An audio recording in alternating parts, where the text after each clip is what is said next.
Почти 15 лет я рассказываю с экрана истории об удивительных людских судьбах. Но, пожалуй, не было еще среди моих героев человека, который бы вызывал столь противоречивые суждения. Одни им восторгаются, другие жестко критикуют, третьи его просто боятся, а есть и те, кто его ненавидит. Но я предпочитаю доверять своим ощущениям. И, на мой взгляд, он, а мы знакомы с 2005 года, безусловно яркий лидер, который делает все, чтобы его республика процветала, но прежде всего он любящий муж, заботливый отец, сын и брат. И поскольку в тех краях, откуда наш герой, не принято, согласно традициям, рассуждать о том, о чем мы обычно говорим в женском взгляде, о любви, о взаимоотношениях мужчин и женщин, отцов и детей, то наш герой еще и очень искренний человек, потому как решился поговорить о сокровенном.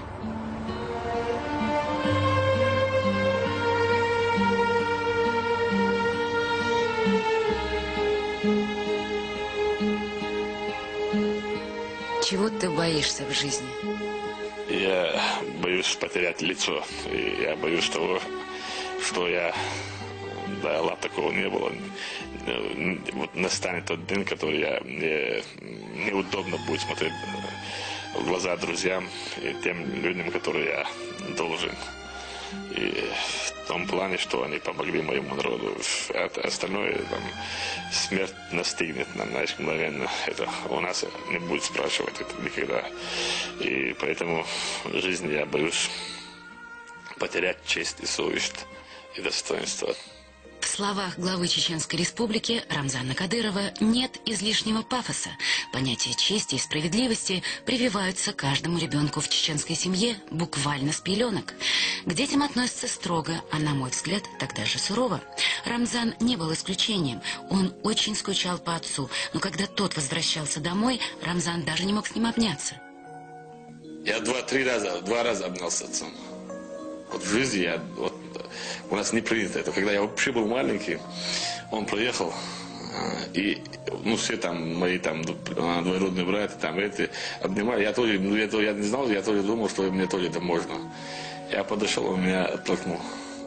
И после этого, это в 2003 году, или 2004 году, один раз, в 1995 году один раз, вот я помню, обнялся с отцом. Со своими детьми, а эти кадры мы снимали в 2005 году, когда девочки были еще совсем маленькими, Рамзан общается иначе. Видимо, понимает, что все мы в этом мире не вечны, а детям так необходимо его тепло. Хотя, следуя чеченским традициям, он должен себя вести иначе. После женитьбы я никогда не сидел в доме, где жена, и я там, знаешь, вместе, у нас не принято, когда дети заходят в дом, или они должны выходить, или я должен выходить в комнату. Ни одной комнаты никогда мы не сидели даже.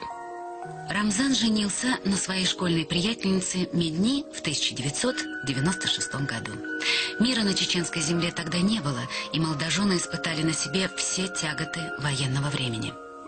Она никогда ни в чем даже, знаешь, не мешала мне. Она всегда была, знаешь, как нам было, не было трудно. Какие годы, первая кампания военная, вторая кампания. Я не мог приезжать домой, ходил. Никогда слова про это она не сказала. Главное, что ты есть для нас, для детей, для матери. Я знаю, что тебе трудно. Если даже я буду не доверять тебе своим проблемам, ныть, плакать, то это с ее стороны будет неправильно. Она всегда поддерживает меня. И я очень уважаю, это не каждая женщина дано. И зная мой характер, зная меня, она такая, уникальная женщина в моем понятии. Я очень счастливая женщина. У меня очень красивые дети, умные, красивые и хорошие, меня уважающие, любящие. Но так все равно у нас так не принято, любящий муж. И я себя считаю очень счастливой женщиной. Медни родила Рамзану 4 дочерей и 3 сыновей. Сыновей в семье Кадыровых, конечно же, ждали с нетерпением. Но и рождению дочек Рамзан был рад, потому как к женщинам у чеченцев особое отношение. Есть даже специальный праздник, который так и называется – День чеченской женщины. Мне удалось на нем побывать.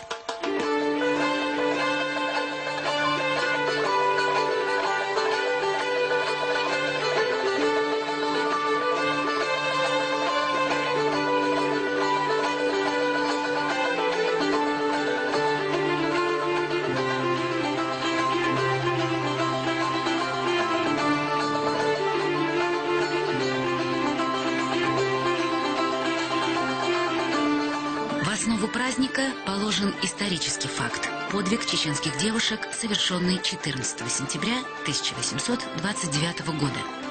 События, о которых идет речь, произошли в годы Кавказской войны. Утопающий в зелени садов аул Дади-Юрт был одним из красивейших на чеченской земле. Он славился храбростью и трудолюбием жителей, красотой, благородством и скромностью женщин. И вот теплым сентябрьским днем отряды царской армии окружили мирное селение. Защитники аула, мужчины, проявляли чудеса храбрости, но царские войска были поражены отвагой женщин. Бесстрашные воительницы Айбика, дочь основателя аула Дади Центароевского, и Заза, дочь Амара, с другими девушками песнями вдохновляли защитников селения, перевязывали раны и подносили боеприпасы. Выхватывая кинжалы из рук погибших мужей, они бросались на солдат и умирали на штыках. Оставшиеся в живых и захваченные в плен, молодые девушки во время переправы через Терек, не желая переносить унижение в плену, бросились в бурные воды, унося с собой своих конвоиров. Короче говоря, чеченских женщин отличает не только покорность и преданность, но и невероятная сила духа. Воспитанием девочек занимаются мамы и бабушки, мальчиков – отцы. Я редко вижу семью, ну, стараюсь, чтобы там, если даже не получается поехать домой, я их то на работу, то сюда, там вот так стараюсь с ним побольше общаться, чтобы там знать, вот на самом деле вот, полностью, если ребенку не дать правильное там воспитание, то ребенок должен быть правильным, самым справедливым, честным. Ребенок должен знать, кто он на самом деле и откуда он, кому он принадлежит. Поэтому у нас вот проблема в семье в том, что у них дяди нету родного, дедушки нету, там, знаешь, и поэтому стараюсь вот, находить время, чтобы побольше там, мужское там, общение необходимо детям, поэтому стараюсь так уделить внимание и говорю своим друзьям, если даже меня не будет, поезжайте там, поговорите с ними, там, чтобы там они не так сами мамины сыночки были, там, знаешь, вот они, чтобы знали, что вот, есть жизнь другая. Самый младший у меня вообще просто такой. Но я так поняла, у вас очень строгий папа, или нет? Как тебе кажется, к кому он строже, к девчонкам или к мальчишкам? К девчонкам. Ну, например, что вот он требует? Учиться. А трудно учиться тебе? Удобно. А много задают домашних заданий? Нет. В классе сколько у тебя человек? 30. Девочек больше или мальчиков? Девочек. Ты приходишь во сколько домой вот после школы? 2. И что дальше делаешь? Как твой день выглядит? Иду домой, кушаю, иду и уроки делать. А ты строгая мама? Ну, хорошо, строгая, но нормально. Просто если быть с ними немножко поласковее, они все равно дети же, дети. Иногда надо с ним быть построже, иногда можно баловать их, но редко только. А бабушка не такая строгая, как мама? Нет, бабушка очень хорошая у нас. Мама строгая, конечно, она должна быть строгой, а бабушка у нас хорошая, не ругает нас. Но иногда, когда надо, ругает. Так, очень хорошая бабушка. В общем, тыл у Рамзана Кадырова надежный, что позволяет ему на все 100, а чаще всего на все 200% выкладываться на работе. Конечно же, грандиозные перемены в Чечне, строительство жилья, детских садов, школ, больниц, спортивных учреждений, внедрение новых промышленных производств связаны не с одним Рамзаном.